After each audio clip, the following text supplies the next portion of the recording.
It is midnight in Washington, at 5 in London, and 2 on a Wednesday afternoon here in Seoul. I'm Moon Geon-hye. Let's take a look at the top stories making headlines at this hour. South Korea sends a formal request to North Korea to call for working-level talks next week on holding further reunions for families separated by the 1950-53 Korean War. Now this despite the latest string of rocket launches by the North. Korea's Foreign Minister Byungse will raise the issue of comfort women, women forced into sexual slavery by the Japanese military during World War II, at a UN human rights meeting in Geneva later this afternoon. Now he will become Seoul's first top diplomat to raise the issue on the global stage. And Russia agrees to a meeting with representatives from NATO to discuss the Ukraine crisis as the new leadership in Kiev announces the start of direct talks with Moscow to ease the latest tensions, particularly in the pro-Russian region of Crimea. We'll have those stories and more, but first, let us begin right here in Seoul. Now, Seoul's Unification Ministry sent a written proposal to Pyeongchang earlier this Wednesday morning, suggesting the two Koreas hold talks to arrange regular reunions for families separated by the Korean War.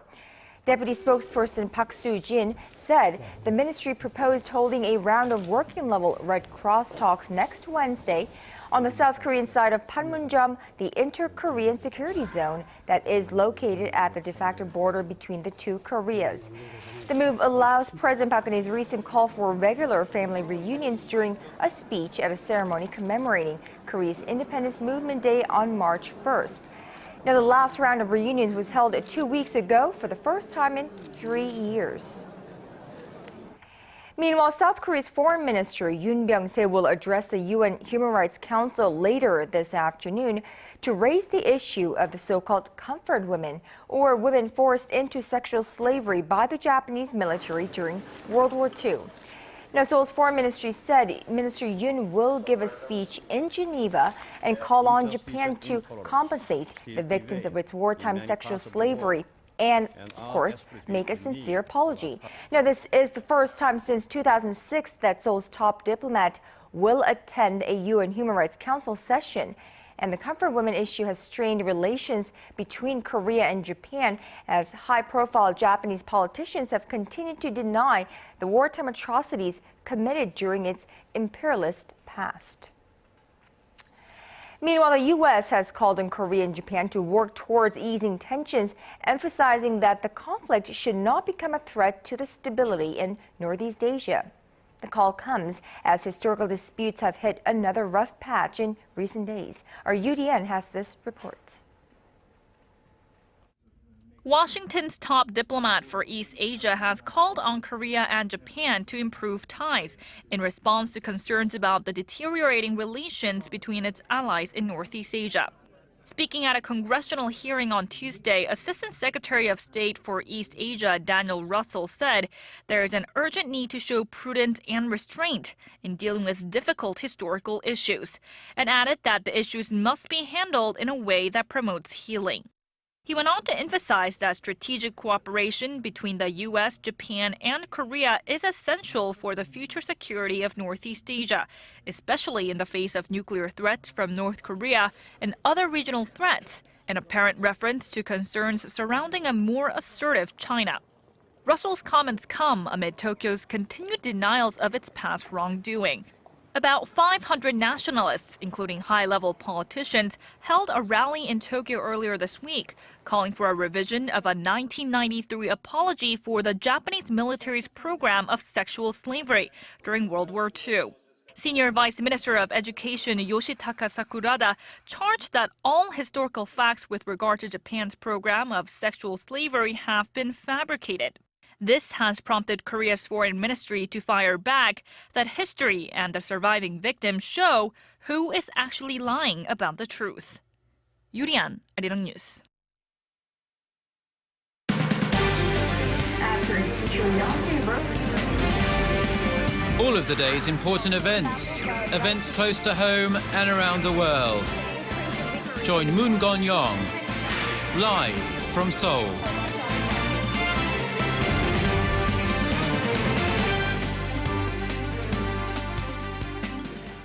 Now, Russia has successfully test-fired an intercontinental ballistic missile. The test, which the U.S. says it was well aware of in advance, adds an extra element to the ongoing tension over Ukraine. Park Ji-won has more. Amid the tentative situation in Ukraine, Russia's defense ministry confirmed late Tuesday that it had test-fired an intercontinental ballistic missile earlier in the day. The ministry says the RS-12M Topol missile, launched from near the Caspian Sea, successfully landed its target in a remote area of Kazakhstan. The test was planned before the current crisis in Ukraine, and the U.S. was notified before the test. However, it adds to the undercurrent of tension between Ukraine and Russia. In a press conference with reporters Tuesday, Russian President Vladimir Putin said what happened in Kiev was unconstitutional overthrow, and his country has the right to use all means to protect its nationals under the current Ukrainian government, which he says is illegitimate. If we see lawlessness starting in the eastern regions too, if people ask us for help, and we have already an official address from the current legitimate president, we reserve the right to use all options at our disposal to protect those citizens. However, he stressed the use of military force would be the last resort in dealing with the crisis. What can be a reason to use the armed forces? This is, of course, the last resort. Simply the last resort. He added he had no reason to purposely harm Russia's brotherly neighboring country. Putin called the leaders of the U.S. and other Western powers hypocritical in their condemnations, specifically mentioning the United States' interventions in Iraq, Afghanistan, and Libya, where he said Washington either acted without UN backing or completely distorted the content of UN resolutions. Park Ji-won, ARIRANG News. Now, meanwhile, U.S. Secretary of State John Kerry was in Kiev Tuesday in an effort to ease the crisis in Ukraine. He urged Moscow to stop threatening Ukraine and offer the new Ukrainian government financial aid. Kwon So-ah has the details. U.S. Secretary of State John Kerry arrived in Kiev Tuesday with an aim to build a relationship with the country's new leadership and show Ukrainian citizens his support. He also accused Russia of an act of aggression in Crimea, but said he is not looking for a confrontation. In the streets today, I didn't see anybody who feels threatened, except for the potential of an invasion by Russia. So I would hope that President Putin, who is insisting against all evidence everywhere in the world about troops being in Crimea, that they're not there, that he will step back and listen carefully, that we would like to see this de-escalated. In Washington, President Barack Obama dismissed Russia's President Vladimir Putin's justifications for the military forces on standby and said they were a pretext to invade further in Ukraine. Back in Kiev, Kerry offered an economic and technical loan package worth $1 billion to assist Ukraine's new government. The package requires congressional approval for implementation. The United States also plans to send technical advisors to Ukraine to get the country's economy back on track. John Kerry's visit to Ukraine did not last long, and afterward he flew to Paris for a meeting with Russian Foreign Minister Sergei Lavrov, the first between the two since the unrest in Ukraine erupted. Russia had declined an invitation for a meeting between Ukrainian and Russian officials at the same venue. Kwon So-ah, ARIRANG News. Now, world markets rebounded Tuesday as fears over the Ukraine-Russia standoff eased slightly, and investors felt more confident Moscow was backing away from military confrontation. U.S. stocks rallied, recovering by more than the hefty losses they saw on Monday. The Dow Jones Industrial Average spiked 1.4%, its biggest jump this year, while the S&P 500 ended at a record high. Major European markets also rebounded, with the London's FTSE 100 gaining more than it shed on Monday, and Germany's DAX and the CAC 40 in France both closed almost 2.5% higher. And Russia's benchmark MICEX or MICEX recouped more than half of the 11% it lost on the first trading day of the week. And it was more or less the same story here in Seoul. Seoul shares were trading up in early trading on this Wednesday as hopes were growing that the conflict in Ukraine will not escalate into a military conflict, and that boosted investor sentiment. As of 1:30 p.m. Korea time, the benchmark Kospi was trading up by 0.9% at 1972, while the tech-heavy Kosdaq was trading also higher by just about that much. Now, on the foreign exchange counter, the Korean currency was trading stronger against the greenback at roughly 1,071 won. Meanwhile, Korea's foreign exchange reserves hit its record high in February, making it the 8th record-breaking month on the bounce. The nation's central bank said Wednesday that the figure peaked at above $350 billion as of the end of last month, which is up $3.4 billion from January. Well, the Bank of Korea attributes the increase to the weak U.S. dollar that pushed up the value of non-dollar assets and a rise in investment profits. Korea has the 7th largest foreign reserves in the world. And we have some more positive numbers on the economic front. Korea's shipbuilding industry solidified its smooth start to the year, logging the most global orders in February for the second consecutive month. UK-based Clarkson Research Service said Wednesday that Korean shipbuilders won orders accounting for nearly 1.4 million compensated gross tons last month, up 20% from the same month last year. Now, with that, Korean shipbuilders now control roughly 45% of the global market. The pickup is attributed to Korean shipbuilding companies winning more contracts for larger, more expensive ships, such as container vessels and LNG-fueled ships. Now, shifting our focus, President Park Geun-hye has praised the Korean Olympic team for their achievements at last month's Sochi Winter Games. At a luncheon attended by some 270 athletes and officials, including two-time Olympic speed skating champion Lee Sang-hwa and figure skating queen Kim Yeon-ah, Wednesday, President Park thanked the participants for their hard work during the sporting event. Now, she also asked attendees to mobilize efforts to bring about a successful outcome at the next Winter Olympic Games in Korea's resort town of Pyeongchang. Korea was 13th in overall medal standing in Sochi with 3 gold, 3 silver, and 3 bronze medals. Koreans who are raised or even born and raised in a country outside of Korea are commonly referred to as gyopos here in Korea.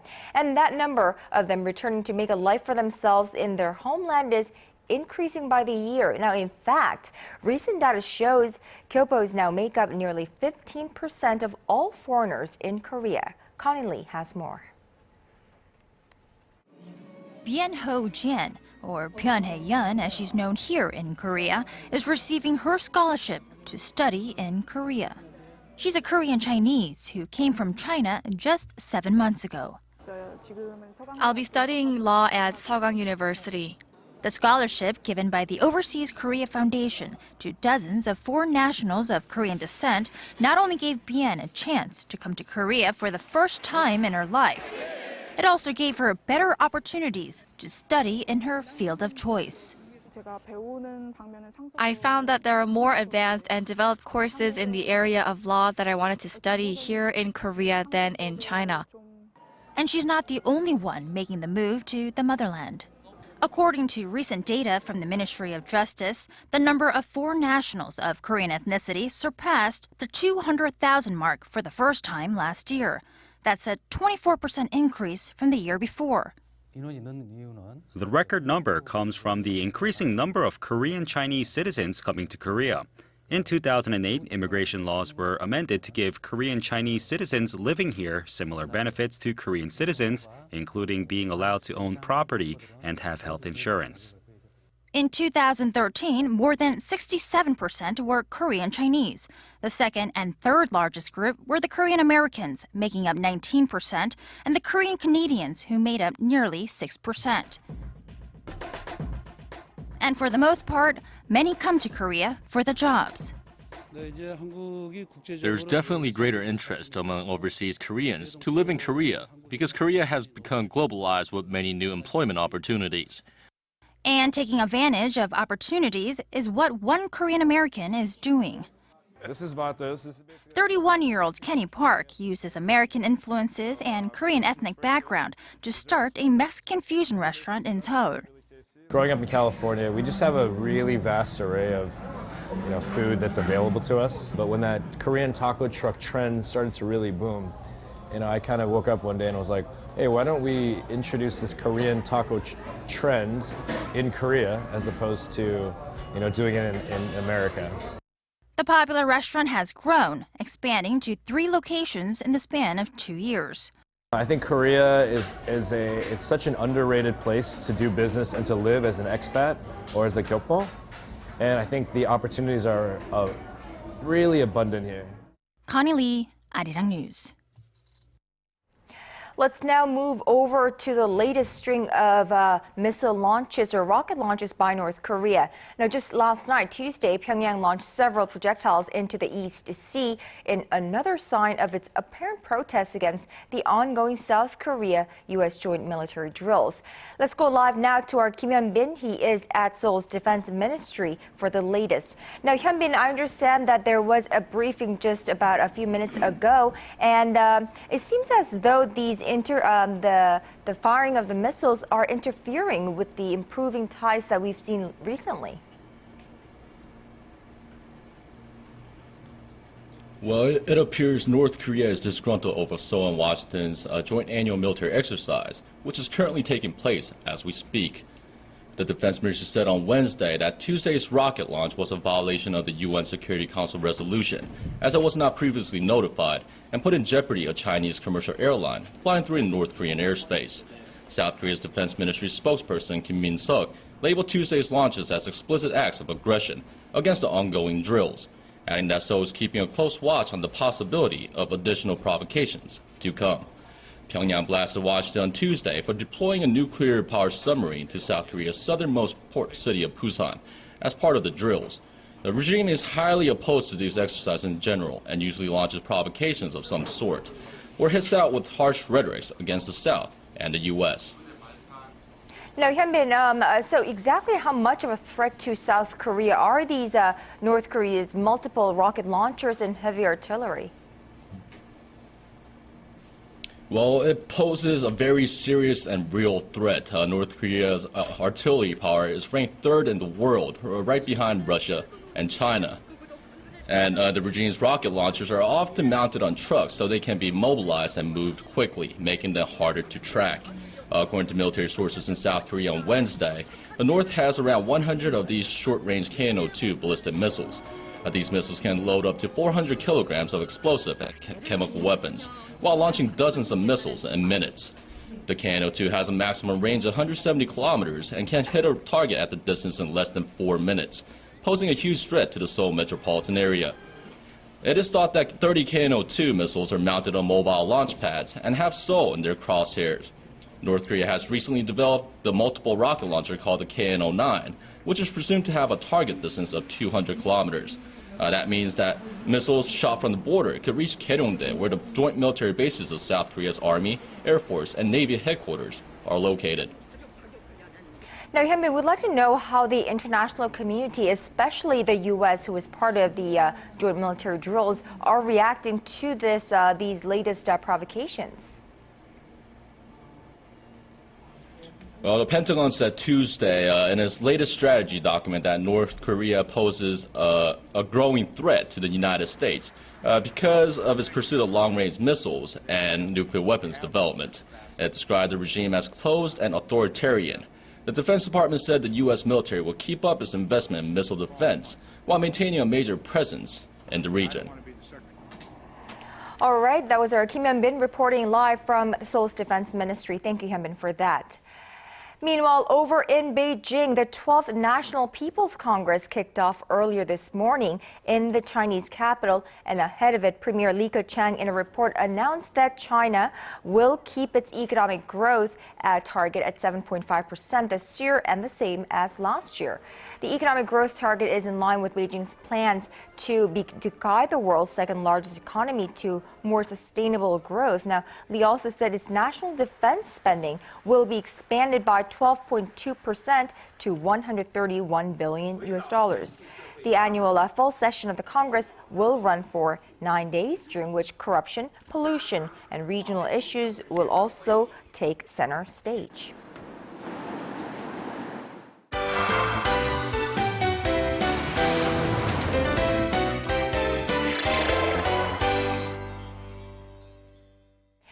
And now it's time for our arts and culture segment, and we have our Im Yoon-hee live in the studio with us to give us all the latest updates. Good afternoon to you, Yoon-hee. Good afternoon. Now today I have a production, a little bit of a different production to say the least, by a very well decorated and well-known Belgian film director and producer Jacques van Dormel. He and his wife collaborated on this project. Now, if I remember correctly, I think Jacques van Dormel was recognized at the Cannes International Film Festival as well. Yes, he was. So his many years of experience, along with his wife's many years of experience as a dance choreographer, came together to create this performance. Let's take a look now. Think you've seen it all? This stage brings a new meaning to interdisciplinary performance. The huge screen installed on the stage projects a live recording of the actors, or hands rather, in a surprising performance of past romances and the trials and triumphs of life. Combining theater, dance, and cinematography all in one, the performers here are on the pioneering edge of show business, going as far as creating miniature stage props to deliver a more realistic experience. The audience will see that it's filmed while simultaneously being performed to create a vivid and unconventional experience that definitely becomes a memorable one. The hands are often used as a source of expression, and in this performance, the hands are the only source. But the cast goes to extra lengths to create the props necessary to set the stage for this romantic duet. Created by Belgium director Jacques van Dormel and his choreographer wife, Michelle Anne de May, the entire performance is done by their hands. The couple originally started this collaboration 10 years ago when they began creating miniature scenes and acting them out with their hands for their children. After their debut in 2011, they became an international sensation and created this piece in response. The result is an unexpected love story that pushes the boundaries of contemporary art. You know, Yoon-hee, what about the name of the performance? I mean, Kiss and Cry, to me, it refers to the zone where, Kim Yeon-na, our figure skater, got her score at the Olympics. We're of course disappointed, but that zone there. Exactly. So the name of the bench in a figure skating competition is actually called Kiss and Cry. And so at that bench, a lot of emotions, roller coaster of emotions, a lot of kissing, a lot of crying, and so they wanted to evoke those emotions and encapsulate them into this performance, which is why they named it Kiss and Cry. Now, this performance has been all over the world. It's been translated into 6 different languages, but I have an update on another performance or piece that we've been seeing in the news quite often, and that's Frozen. It's recently hit the 10 million admissions mark here in Korea. Let's see what else Disney has in store. Since its release here in South Korea last January, Frozen has been shattering records. During the Lunar New Year, it topped box offices and now has hit the 10 million viewers mark, officially making it the most seen animated film in this country. With so much news and excitement over the movie, Disney Animation decided to create a sing-along theater version, which released in the US last month. But after the film was received with so much success here in Korea, Disney is now bringing the sing-along for the many Korean viewer fans.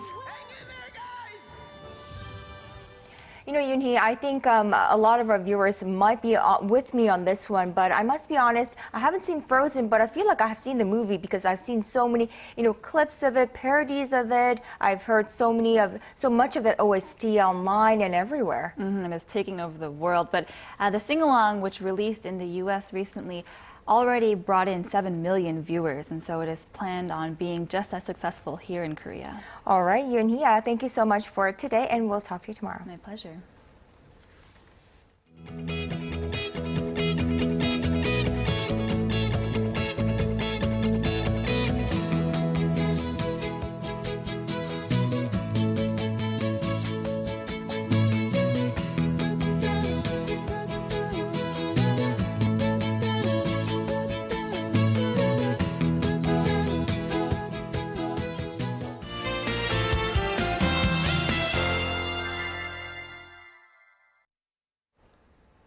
Good afternoon. I guess it's still too early to say spring is here because starting today we'll have our last cold snap of the year.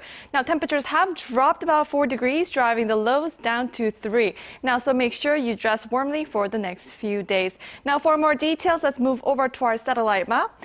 It's generally clear today, but very dry as well, and we can expect a heavy snowfall of up to 5 centimeters on the east coast, and also rain is expected nationwide on Wednesday. Now going over to our readings, Seoul will top out at 6 in the afternoon. Meanwhile, the southern cities such as Gwangju and Busan will peak at 8 and 12 degrees respectively. Now down onto Jeju Island, it's slightly cloudy, hitting up to 12. Dokdo will get up to 3, while Mankumgang tops out at 1. Well, that's all for now. I'm Michelle Park, and back to you, Kanyang. Thank you, Michelle, for that. And that's all from me at this hour. Thank you for watching. I'll see you back here with Business Today at 4 p.m. Korea time.